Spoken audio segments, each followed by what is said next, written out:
여러분, 우리가 예수님을 믿는 사람들인데 예수님을 믿는 사람들에게 하나님께서 영광의 빛을 보여주시고, 예수님 믿는 사람들은 하나님의 형상을 닮은 사람들인데, 예수님 믿는 사람뿐만 아니라 우리 모든 인류는 하나님의 형상을 닮은 사람들인데, 여러분, 하나님의 영광, 하나님의 형상이 여러분 가운데 있는 것 같습니까? 옆에 분 한번 보세요. 옆에 앉아있는 집사님, 권사님, 장로님에게 하나님 형상이 있습니까?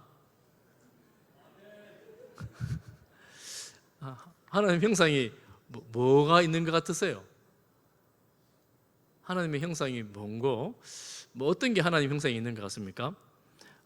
그러니까 하나님 형상 같으면, 오늘 새가족 모임에서 했는데 제가 이걸 가지고 설교를 다 할 수는 없으니까, 어쨌거나 우리 성도들은 특별히 하나님의 형상을 가지고 있다라고 생각하고 믿음으로 축복해 주세요. 하나님의 형상이 보입니다. 정말 궁금해요. 뭐지? 하나님 형상이? 내게 있는 하나님 형상은 뭘까? 단적인 예를 한 가지가 들면, 여러분, 성령의 9가지 열매 이런 거가 하나님의 형상으로 성령 안에서 주어지는 거니까 형상이라고도 할 수가 있을 것입니다. 그러면 성령의 9가지 열매 한번 읽어볼까요? 외워볼까요? 성령의 9가지 열매 시작. 사랑과 희락과 화평과 오래 참음과 자비와 양성과 충성과 온유와 절제니. 할렐루야. 성공했습니다. 아이고, 맞았어요 이번에.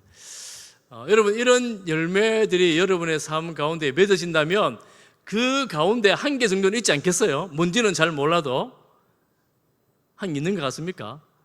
오늘 집에 가서 다시 한번 보세요. 사랑의 9가지 열매 펴놓고 나는 이 중에 뭔고 한번 살펴보시면서 여러분의 삶에 이 하나님의 형상이 빛이 나기를 축복합니다. 하나님의 영광의 빛이 나기를 간절히 소망합니다. 이 하나님의 형상으로 지음받았던 이스라엘 백성들, 남유다와 북이스라엘 백성들이 이 하나님의 형상을 다 잊었다고는 할 수가 없는데, 하나님의 백성으로 잘 살지를 못하는 역사를 오늘 봅니다. 오늘 본문의 말씀은 아수르에 의해 북이스라엘이 이제 멸망 가도를 달리고 있는 그런 중인데, 하나님의 형상으로 지음받은 사람들이 어떻게 이렇게 멸망의 길을 달려가는가, 이런 내용을 좀 생각해 볼 수가 있습니다. 그리고 하나님의 형상을 지음받은 사람들이 하나님의 형상을 버리게 될 때, 하나님을 버리게 될 때 그들의 인생이 어떻게 되는가, 그리고 하나님의 형상대로 살아갈 때 그 인생은 어떻게 되는가 하는 걸 오늘 말씀을 통해 좀 보려고 하는데, 제가 오전에도 잠깐 말씀드렸지만 남유다와 그리고 북이스라엘이 하나님의 뜻을 온전히 이루지를 잘 못합니다. 제가 오전에 말씀드렸죠. 북이스라엘에는 금송아지를 버리지를 못하고 남유다에서는 산당을 제거하지 못합니다. 그러므로 어쨌거나 북이스라엘이 먼저 멸망을 하게 되는데, 오늘 읽진 않았지만 8절 이하에 쭉 보면 하나님을 버린 나라의 왕들의 모습이 조금 나오는데, 10절, 여러분 15장 10절을 보십시오. 15장 10절에 보면 야베스의 아들 살룸이 그를 반역하여 백성 앞에서 쳐 죽이고 대신하여 왕이 되더라. 어떻게 왕이 돼요? 전 왕을 쳐 죽이고 왕이 되는 거예요. 반역이죠. 쿠데타를 일으킨 겁니다. 그리고 14절에도 보면 14절에도 보면 머나헴이 디라사에서부터 사마리아로 올라와서 야베스의 아들 살룸을 거기서 쳐 죽이고 대신하여 왕이 되니라. 여러분, 북이스라엘에는 이 전 왕을 쳐 죽이고 왕이 된 사람들이 많이 나옵니다. 그리고 그 다음에 머나헴의 아들이 그 아들이 왕이 되고, 그 다음에 이제 브가히야를 25절에 보면, 오늘 25절에도 보면 왕과 아르곡과 아리엘을 죽이되 길르앗 사람 50명과 더불어 죽이고 대신하여 왕이 되니라. 반역이 일상이 되는 그런 나라가 됩니다. 28절에도 보면 28절에는 이 모든 죄악들의 이제 근원들이 나오는 구절이죠. 그 뒤에도 이 왕을 반역하여 쳐 죽이는 그런 내용들이 반복되어 나오는 것을 볼 수가 있습니다. 아수르에 의해서 멸망이 됩니다. 그러니까 그 당시의 왕들은 여러분 왜 옛날 왕의 이야기들 보면 베개 밑에 총을 숨겨놓고 살잖아요. 이 당시 총은 아니고 칼을 숨겨놓고 이제 사는 거예요. 왜냐하면 언제 반역을 당해가지고 아들의 손에 죽고 신하의 손에 죽고 뭐 대적의 손에 죽으니까 왕이 믿을 사람이 하나도 없는 그런 세상이 되어버립니다. 최고 권력자 왕들조차도 그 왕위를 지켜내지 못하고 계속 암살, 반역, 모반, 쿠데타 이런 걸로 계속해서 죽어나갑니다. 30절에도 호세아가 마지막 왕이 호세아인데 호세아가 그 전왕 베가를 죽이고 왕이 되었습니다. 그러니까 이 북이스라엘의 마지막 역사는 왕들의 반역의 역사라고 볼 수가 있습니다. 국제 정세가 몹시 혼란할 때 오늘 읽었던 29절 30절 이 말씀은 아수르가 벌써 북이스라엘 북쪽 지방을 다 점령해버린 상황을 말합니다. 그러니까 하나님께서 이 나라를 쳐서 점령을 시킬 때 이 나라는 벌써 이전부터 죽이고 정말 정치적으로 극도의 혼란함, 외교적인 실패 이런 것들 온 나라가 정신이 없는 그런 상황이 되어버립니다. 그 국제 정세도 혼란하죠. 왜냐하면 아수르가 전 세계를 집어삼키려고 공격해오고 있으니까 국제 정세도 혼란스럽고 국내 정세도 혼란스럽고 외교는 더 어렵고 다들 칼을 들고 사는 그런 세상이 되어버립니다. 그러니까 온 백성들도 칼을 들고 살아야지 자기가 생존할 수가 있습니다. 여러분 손에 무기를 들고 칼을 들고 사는 세상이 얼마나 무섭습니까? 여러분 밖에 세상에서 흉측한 소식을 들을 때 무섭잖아요. 여러분 지금 미국이라는 나라는 전쟁에서 죽는 사람보다 이 총에 맞아서 자국 내에서 죽는 사람이 더 많다는 이런 자조적인 이야기가 있다고 합니다. 얼마나 두려운 세상이 됐습니까?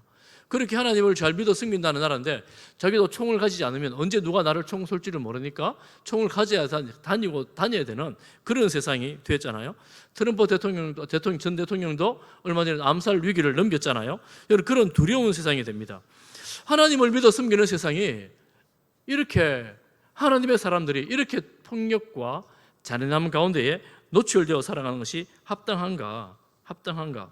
그때 유다 왕 요담은 그나마 하나님 앞에 합당한 삶을, 정직한 삶을 살았다라고 기록하면서 그는 성전을 수리하려고 애를 씁니다. 그러니까 여러분 유다의 개혁을 했던 왕들 보면 선한 개혁자들은 어쨌건 성전을 수리해서 성전의 기능을 회복시킵니다. 그것은 곧 그 삶의 예배를 회복시키겠다는 의미예요. 그러니까 우상을 섬긴 사람들은 성전을 다 그대로 놔둬버립니다. 성전을 그냥 무너진 대로 상한 대로 놔둬버립니다. 그런데 개혁자들은 와서 어떻게 하든 성전을 회복시키고 성전의 기능을 되살리고 그들로 하여금 제사를 되살려냅니다. 하나님을 섬기는 일에 집중을 하고, 그래서 유다에 몇 선한 왕이 있어서 북이스라엘은 주전 722년, 남유다는 586년 더 남유다의 역사가 길어집니다. 그럼에도 불구하고 남유다도 제가 오전에 말씀드린 것처럼 솔로몬 시대에 만든 산당을 없애지를 못합니다. 마지막에 한 두 왕 정도가 개혁을 하면서 산당을 없애는데 이 가장 악한 므낫세 왕이 와서 산당을 또 금방 만들어 버려요. 아버지가 산당을 없앴더니만 그 아들이 산당을 또 만들어 버려요. 솔로몬 왕이 산당을 왜 만들었겠습니까? 그 신앙 좋은 솔로몬 왕이 왜 만들었겠습니까? 산당이라 하면 우상의 제단이라 할 수가 있습니다. 이 산 동네 곳곳에 예루살렘 성 안에, 예루살렘 성 밖에 산당을 잔뜩 만들어 놓았는데, 여러분 아시는 것처럼 솔로몬은 국정의 안정을 위해서, 온 나라와 세상의 평화를 위해서 그 나라와 정략 결혼을 하고 그 나라의 공주들이 다 와서 살면서 그 나라의 신을 섬기겠다고 산당을 만들어 달라 하니까 이 솔로몬이 안 만들 수가 없으니까 만들어 주고 말았고, 온 예루살렘 성 안에 산당이 가득하게 되었고, 이 역사가 대를 이어 한 200년, 300년, 200년 가면서 없애지를 못하는 거예요. 왜 모두 없애겠습니까? 우리 솔로몬 왕이 만들었는데, 솔로몬 왕이었는데 이걸 어떻게 후손들이 없앤단 말이냐, 이런 게 있지 않았겠어요. 그리고 산당에서 먹고 사는 사람이, 기득권들이 얼마나 많았겠습니까? 없애지를 못하는 거예요. 이런 반역의 역사로 얼룩진 북이스라엘, 그리고 산당을 없애지 못하는 남유다, 결국은 이 죄에서 떠나지 못함으로 멸망의 길을 계속 걸어갑니다. 하나님을 하나님으로 인정하지 않을 때 여러분 그 사회나 그 공동체는 무너지게 됩니다. 로마서 1장 말씀에 보면 아주 유명한 말씀이 나오는데 우리 같이 한번 읽어보겠습니다. 같이 봅니다. 시작. 하나님을 알되 하나님을 영화롭게도 아니하며 감사하지도 아니하고 오히려 그 생각이 허망하여지며 미련한 마음이 어두워졌나니 다음에 스스로 지혜에 있다 하나 어리석게 되어 23절 썩어지지 아니하는 하나님의 영광을 썩어질 사람의 새와 짐승과 기어다니는 동물 모양의 우상으로 바꾸었느니라. 여러분 보십시오. 하나님을 알되 하나님을 영화롭게 하지 않고 감사하지 않고 이런 사람들은 어떤 인생이 되느냐 하면 그 생각이 허망하여져서 미련한 마음으로 어두워져요. 하나님을 알고 있음에도 불구하고 하나님께 영광을 올려드리든지 감사하지 않는 인생들은 그 생각이 허망한 것, 허탄한 것, 헛된 것들로 가득 차서 마음이 미련해지고 어두워지는, 인생이 어두워진다는 거예요. 그래서 나는 정말 지혜로운 인생이라고 생각하지만 실상은 스스로 지혜 있다고 하는 그 인생이 얼마나 어리석은 인생인지 밖에서 보면 알아요. 자기는 혼자 똑똑했다고 막 그러는데 밖에서 보면 아이고 어째 저리 어리석게 살아가노? 이게 보이는 거예요. 하나님을 알고 있는 사람이 하나님을 섬기지 않을 때 그렇게 된다는 것입니다. 그 삶의 결과는 무엇으로 드러나는가 하면 썩어지지 아니하는 하나님의 영광을 썩어지는 온갖 우상의 모양으로 바꾸었다고 말합니다. 새, 짐승, 사람 모양, 우상 모양이 나오는데 오늘날에는 눈에 보이지 않는 온갖 우상의 모양으로 하나님의 영광을 바꾸어 버리는 거예요. 하나님보다 더 귀하고 더 사랑하고 하나님보다 더 좋은 것을 자기 삶에 가득 두고 그걸 섬기는 거예요. 옆에서 보면 어리석기 그지없는 삶을 살아가고 있는데 나름대로는 이게 최고의 지혜라고 살아가고 있다는 겁니다. 여러분 오늘날 그런 시대가 되었습니다. 최고의 지혜라고 이렇게 해야지 잘 된다고 이렇게 해야지 성공한다고 하는데 그 인생에 보면 하나님이 없어요. 하나님이 없는 인생이 성공하겠습니까? 하나님이 없는 인생이 성공을 해요. 그게 더 문제입니다. 하나님을 아는데 하나님을 떠났는데 성공해버려요. 그러면 그 인생이 하나님께로 돌아올 수 있겠습니까? 하나님 돌아올 수가 없잖아요. 그러니 하나님을 아는 사람이 하나님을 떠나갈 때 그 인생이 안 되죠. 그게 신호가 뭡니까? 사인이 하나님께로 돌아오라는 사인이잖아요. 그게 은혜입니다. 남유다 그리고 북이스라엘에는 이런 우상 숭배로 인하여 결국은 무너지게 되었고 복음으로 봐도 하나님을 떠난 인생, 예수님을 떠난 인생의 그 삶은 우상 숭배로 인하여 그 인생이 내리막길을 걸을 수밖에 없습니다. 오늘날 우리가 우상이 눈에 보이는 우상 이런 건 잘 없을지 모르지만 우리 주변에 그런 요소들이 너무나 많습니다. 눈에 보이는 것들 중에 한 가지가 뭐냐면 하나님을 떠난 삶에는 북이스라엘처럼 살인, 탐욕, 폭력 이런 게 가득한 땅들이 많습니다. 여러분 주변의 국가들 보십시오. 주변의 국가들 하나님을 잘 섬기지 않는 사람들이 있는 그런 나라들을 보면 군사 쿠데타 그리고 폭력 그리고 무너진 질서 우리가 나서서 질서를 세워보겠습니다 하지만 이 내군 또 반군 또 국가 정규군 이러면서 나라 안에서 이거 전쟁이 그치질 않습니다. 내진이 그치질 않습니다. 아프리카에서 수많은 사람들이 난민이 되어 지중해를 넘는 이유가 무엇입니까? 내전이 그치지가 않으니까 사람이 살 수가 없는 거예요. 이 동족과 저 동족이 맨날 싸우면서 그 동족끼리 싸우면서 무기가 누가 공급해 주는지 총칼을 가지고 무기를 누가 앞에서 대주고 그 무기를 가지고 늘 싸우니까 한 종족이 말살되는 그런 비참한 일들이 지금도 일어나고 있습니다. 하나님이 없는 인생들이 그런 삶을 살아가고 있다는 것입니다. 권력을 위해서 또 자기 자신들의 그 신앙을 위해서 그렇게 살아간다는 것입니다. 그런데 이 권력을 주시는 분은 하나님이십니다. 그러면 이 북이스라엘에서도 모반을 하고 이렇게 하는 것이 하나님 주신 것인가? 마지막 때의 징조로 그 땅이 그렇게 되어버린 겁니다. 하나님의 말씀의 기준이 사라지고 하나님의 말씀의 그 삶에서 없어질 때 그 땅에는 불의, 악, 그리고 불공평함 이런 것들로 인하여 아름다움과 사랑과 정의가 무너지고 사라집니다. 그런 세상은 거짓과 부정이 가득합니다. 여러분 거짓과 불의가 가득한 여러분 가끔 그런 뉴스들을 듣거나 그런 일이 있지 않습니까? 그런데 그 거짓과 불의가 성하여지고 거짓과 불의가 공공연하게 인정되어질 때 그 세상 그런 나라들이나 그런 공동체는 무너집니다. 오래 가지 못해요. 그런 공동체는 무너지고 쓰러지게 되어져 있습니다. 왜냐하면 하나님께서 그런 공동체를, 그런 세상을 오래 놔두지 않으시거든요. 만약에 그런 불의와 이 거짓이 가득한데 굉장히 강하잖아요. 그런 강한 나라들은 가끔 하나님 손에 한번 쓰임 받습니다. 아수르, 바벨론, 헬라 이런 나라에 한번 쓰임 받지만 결국에는 무너집니다. 그러니까 이 불의한 자들이 득세하는 것을 보고 부러워하지 말라 이런 말씀을 하잖아요. 지금 우리가 보면 그냥 남과 북을 봐도, 여러분 우리나라를 보면서 우리나라 정부가 왜 저리 불의하나 악하다고 생각할지 모르지만 객관적인 기준에서 이 세상의 지금 우리 전 세계의 기준에서 보면 남과 북을 여러분 딱 비교해서 보면 여러분 뭐 눈에 선명하게 보입니다.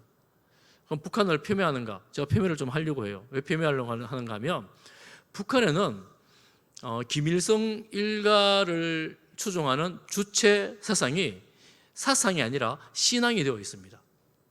그러니 이런 북한의 주체 사상은 사상의 범주에 들어가는 것이 아니라 종교의 범주에 들어갑니다. 그리고 지금 여러분 보시고 아시는 것처럼 북한은 그 김정은의 딸을 신격화 작업에 들어갔다 하잖아요.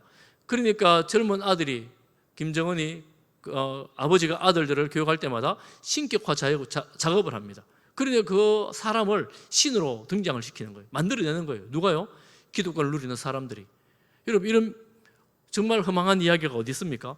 사람들은 신이 아닌지도 알면서도 신으로 섬겨야 되는 그런 나라가 북한 땅입니다. 그러니 여러분 북한 땅이 얼마나 괴롭겠습니까? 북한 땅이 얼마나 저주받은 땅이 되겠습니까? 정말 우리가 북한 땅을 위해서 기도할 때마다 하나님의 정의가, 하나님의 사랑이 흘러가는 땅이 되도록 기도해야 합니다. 왜냐하면 거기는 지금 우상이 득세한, 우상이 가득한, 우상을 섬기지 않을래야 않을 수 없는 그런 세상을 살아가고 있기 때문에 그 땅을 위해서 기도해야 합니다. 저 우상의 재단이 무너지게 하여 주옵소서. 북한 땅에 사랑과 공의가 흘러간다. 여러분 이해가 되십니까? 사랑과 공의가 어디에 있겠습니까? 그러니 저 땅을 위해서도 기도해야 되는구나 하는 것입니다. 여러분 제가 다 읽지는 못하지만 남유다 왕들을 기록할 때, 남유다의 왕들을 기록할 때 이 성경의 기록의 특징이 한 가지가 있어요. 제가 언제 한번 말씀드린 적이 있는데 그 특징은 뭐냐면 왕유다의 왕들은 어머니의 이름이 기록됩니다. 북이스라엘 왕에는 어머니 이름이 기록이 안 돼요. 남유다의 왕들은 엄마 이름이 기록이 됩니다. 그 당시에 그 여자 이름이 별로 중요하지 않았거든요. 역할도 특별히 나오지 않습니다. 이름만 나와요. 왜 이 이름을 중요하게 여겨 보낼까? 왕자들은 엄마가 교육하지도 않아요. 어머니가 교육하지도 않습니다. 왕자의 교육을 따로 합니다. 그럼에도 불구하고 어머니의 이름을 기록합니다. 왕자의 스승을 기록하는 게 아니라 어머니의 이름을 기록하고 있습니다. 여러분 오늘 이 말씀을 천천히 읽어보면, 열왕기서 6대 상호를 천천히 읽어보면 남유다에 나오는 왕들의 어머니들 중에 하나님을 잘 섬기는 사람도 있는가 하면 아달랴와 같이 악한 어머니도 있어요. 그런데 하나님을 잘 섬겼다는 혹은 섬기지 않았다는 기록이 없는 사람들이 대부분들입니다. 그럼에도 불구하고 엄마의 역할이 그만큼 중요하다는 거죠.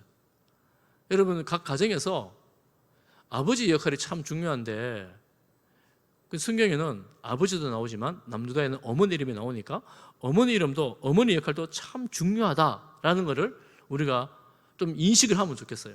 제가 신방을 다녀보면 가끔 이런 말씀하시는 분이 있어요. 정말 열심히 신실하게 이렇게 봉사하고 섬기는 분들인데 아이고 우리 어머니에 비하면 아무것도 아니에요. 정말 그렇게 열심히 섬기는데 우리 어머니에 비하면 아무것도 아니에요. 뭐 이렇게 말씀하시는 분들이 꽤 많이 계세요.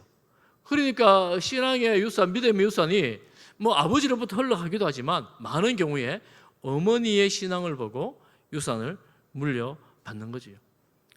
정말 제가 우리 교회도 장례를 치르면서 참 안타까운 것 중에 한 가지는 뭐냐 하면 감사한 것, 그리고 안타까운 것이 있는데 감사한 것은 자녀들이 다 믿음 안에 참게 되어 은혜로운 장례가 되는 거예요.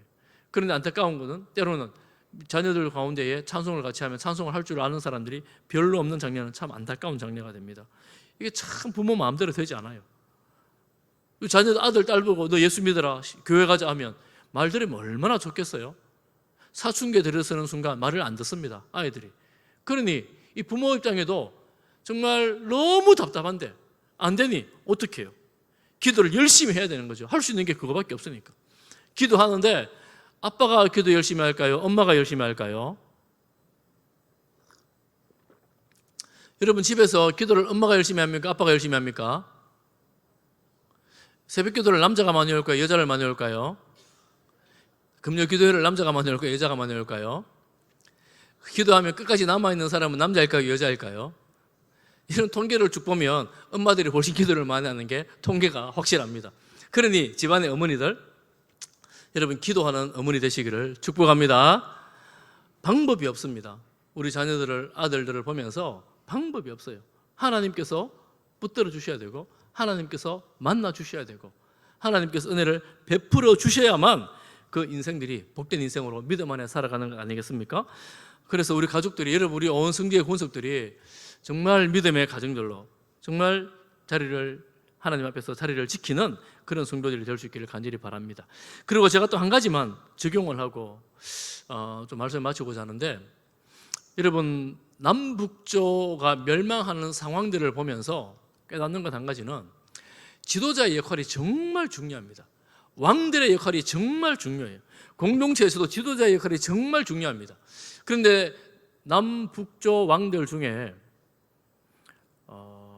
지도자가 할 수 있는 일이 뭐냐 하면, 개혁하는 사람들이 하는 일이 뭐냐 하면 하나님만을 섬기도는 제도적 개혁을 하는 겁니다. 백성들은 제도를 바꾸지를 못해요. 그런데 지도자들은 제도를 바꿀 수 있는 힘이 있습니다. 그래서 나라를 위해서 기도할 때, 우리가 나라를 위해서 기도할 때 정치하는 분들, 또 지도자들, 법을 만드는 분들, 제도를 만드는 분들이 하나님의 말씀에 합당한 정책들을 쓸 수 있도록 기도해야 합니다. 저 지도자가 하나님을 두려워하는 삶을 살고 하나님을 두려워하는 마음으로 나라를 돌아보고 하나님 앞에서 말씀에 합당한 제도들을 만들 수 있도록, 정책들을 펼 수 있도록 우리가 그렇게 기도를 해야 돼요. 우리 지역이나 내가 좋아하는 정당을 보고 하는 게 아니라 그런 자리에 있는 그 사람들이 정말 하나님을 믿는, 특별히 하나님을 믿는 사람들이 하나님 앞에서 무거운 책임감을 가지고, 우리 정당의 당론이 이래도 나는 하나님 앞에서 이거 못 굽히겠다 그러면 말씀 앞에서 내가 중심을 잡고 가는 거예요. 제가 전에 언제 기독교 신문을 한번 보는데 그 전라도에 있는 그쪽 국회의원이 그 기독신문에 글을 썼는데, 이게 차별금지법 저는 절대로 통과 못 시킵니다, 이런 류의 글을 한번 썼더라고요. 그 이후에 제가 어떻게 됐는지 모르지만 아직 통과되지 않았으니까요. 그런 믿음의 양심과 신앙으로 자기의 그 자리를, 자기의 가진 그 힘을 유지할 수 있도록, 사용할 수 있도록 그렇게 기도해야 합니다. 그래서 우리 성도들이 제도적으로 우상을 섬기도록 하는 대로 끌려가면 안 된다는 거예요. 그리고 제도적으로 하나님이 기뻐하시는 일들을 해 나갈 수 있도록 법을 만들고 또 정책을 만들고 제도를 만들어갈 수 있도록 그렇게 기도해야 합니다. 선한 왕이 할 수 있었던 그 일이 바로 그런 겁니다. 여러분, 그렇게 될 때에야 비로소 질서가 세워집니다. 하나님을 믿는 사람, 하나님을 하나님으로 믿는 사람들이 제대로 그 자리에서 그 역할들을 감당할 때에 질서가 바로 세워집니다. 여러분, 가정의 질서가, 주님 뭐라 말씀하세요? 내 부모에게 순종하라 그러잖아요. 그러면 하나님을 바로 섬기는 자녀들이 부모님께 순종할 때 그 가정에 질서가 세워지지요. 주 안에서 순종하라 그러잖아요. 여러분, 직장도 마찬가지입니다. 직장에서 여러분 직원들에게 뭐라고 말씀하십니까? 죽게 하듯 하라 그러잖아요. 내가 맡은 일에 대해서 주님을 섬기듯 신실함으로 감당하게 될 때 여러분 그 안에서 이 질서가 세워져요. 여러분 요셉을 보십시오. 하나님을 섬김으로 신실하게 종이든 감옥이든 살아갈 때 하나님의 질서가 세워지고 때가 되면 하나님 높여주시는 거예요. 그러니 하나님을 믿는 사람들이 있는 그 자리에는 무질서가 사라지고 질서가 세워진다. 그러므로 우리가 복음으로 살아가는 것이 그렇게 중요하구나. 가정이 그렇고 직장이 그렇고 나라가 그렇고 교회는 말할 것도 없는 거죠. 그러니 우리가 하나님을 믿는 믿음으로 이 질서를 바로 세워가는 우리 성도들 다 될 수 있기를 축복합니다. 뭐 며칠 전인가요? 뭐 뉴스가 났어요. 수도권에 호텔이 불이 나가지고 7명의 사람이 생명을 잃었습니다. 너무나 안타까운 일이죠. 그런데 여러분 기사를 보셔서 아시겠지만 어떤 간호학과인가요? 그 학생인가? 그 출신인가요? 화장실에 들어가서 학교에서 배운 대로 수건으로 이렇게 문을 막고 틈을 막고 샤워기를 틀어놔서 생명을 구했다, 이런 기사가 나왔습니다. 그런데 또 다른 후속 기사를 보면 그렇게 하면 안 된다, 그래도 위험하다, 뭐 이런 전문가들의 의견들이 있더라고요. 어쨌든 그 사람은 그렇게 해서 생명을 구했습니다. 그리고 여러분 또 보셨겠죠. 그 에어매트를 설치를 했는데 뭐 어떻게 잘했는지 잘못했는지 모르겠지만 두 사람이 뛰어내렸는데 두 사람이 다 생명을 잃었어요. 아니, 에어매트 사람을 살리려고 설치해 놓은 건데 거기 뛰어내렸는데 둘 다 사망을 했습니다. 얼마나 비참하고 안타깝습니까? 뭐 전문가들은 그 화장실에 들어가서 그렇게 있으면 안 된다 그러지만 어쨌거나 그렇게 가서 살았어요. 제가 이 사건을 보면서 많은 생각을 하게 되는데 그중 한 가지는 뭐냐면 우리가 이 땅에서 살아가면서 이 안전한 사회를 만들어 나가는 것 마땅히 감당해야 될 일인데 우리 입장에서는, 우리 개개인의 입장에서는 내가 안전하고 평안하고 그리고 그거 믿을 만하다라고 하는 그 수많은 일들이 있어요. 저쪽은 안전할 것이다, 이렇게 하면 안전할 것이다, 그래 에어매트 위에 뛰어내리면 나는 살겠지 생각했는데 예상을 뒤엎고 생명을 잃는 거예요.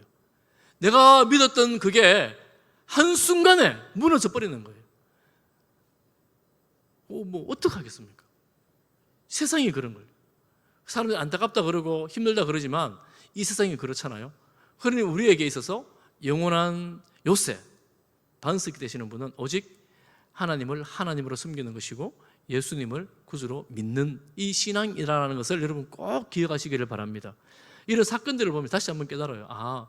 내가 피하여 숨어도, 내가 이 자리를 순간적으로 피한다 할지라도 영원한 길은 예수님밖에 없다, 주님만 바라보고 살아야 되겠다, 이런 마음으로 여러분 범사에 살아갈 수 있기를 간절히 소망하며 축복합니다. 그래서 여러분 우리를 통하여, 믿는 우리를 통하여 우리가 있는 그곳에 하나님의 질서가 세워지고 또 좀 더 안전한 바른 요새들로 인도함을 받을 수 있도록 하나님 저희들을 사용해 주시기를 주님의 이름으로 축복합니다.